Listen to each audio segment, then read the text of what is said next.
Welcome and greetings. My name is Mark Amaru Pinkham. I am a Knight Templar and the North American Grand Prior of the International Order of Gnostic Templars.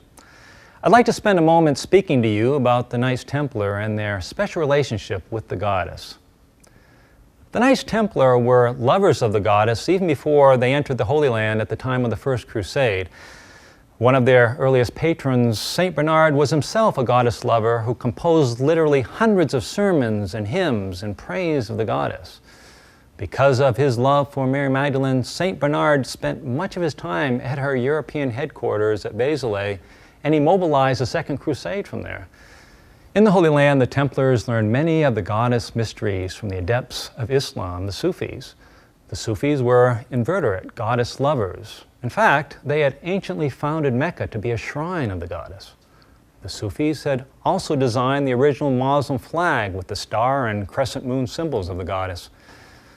The Sufis taught the Templars many of the goddess mysteries, including the practices of alchemy and yoga. The Sufis were some of the greatest yogis and alchemists of their time. They taught the Templars that alchemy is designed to awaken and move baraka, or the Holy Spirit power of the goddess, within the human body. The transformative influence of this power leads to the activation of a person's latent centers of intuitive wisdom or gnosis.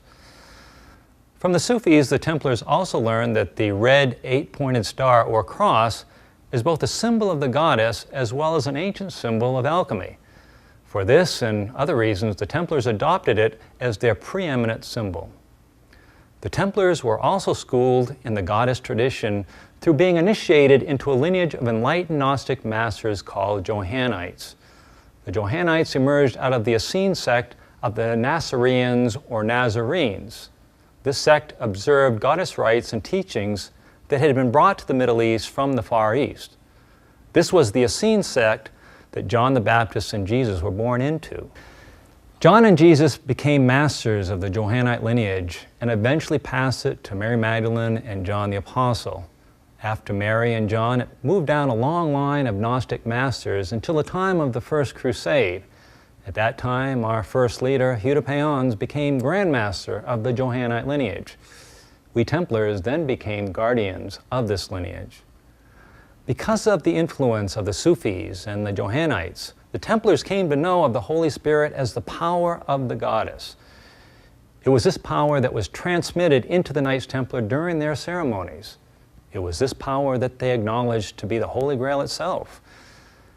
The Templars eventually chose many symbols of the goddess to venerate, including roses, five-pointed stars, and doves. One of their favorite images of the goddess was the Black Madonna.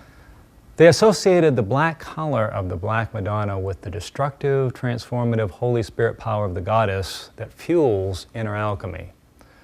When the Templars returned from the Holy Land, they brought back many Black Madonnas and eventually built Gothic cathedrals around them.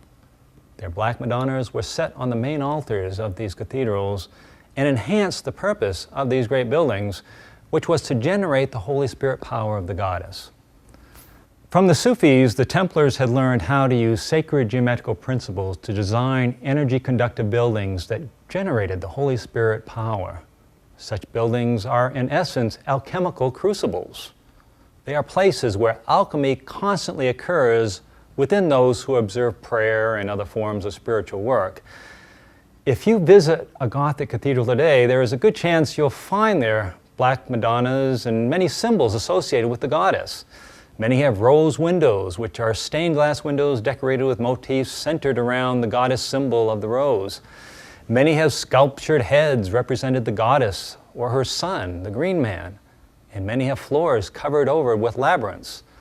These labyrinths are representations of the geometrical form body of the goddess. Simply by walking within a labyrinth, alchemy is triggered within a person and the Gnostic centers of intuitive wisdom are activated. All things can be known once a person reaches the center of the labyrinth. Over the centuries, much of the goddess wisdom that the Templars once possessed has unfortunately been extricated from our order. However, there are certain Templar sects that are now dedicating themselves to the complete revival of these mysteries. We in the International Order of Gnostic Templars are one such sect. Our order is a complete balance of male and female membership, and all our rites and rituals are inclusive of the goddess, her son, and all their associated symbology.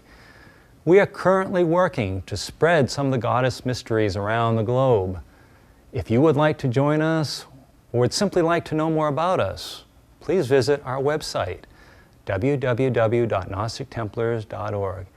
And thank you.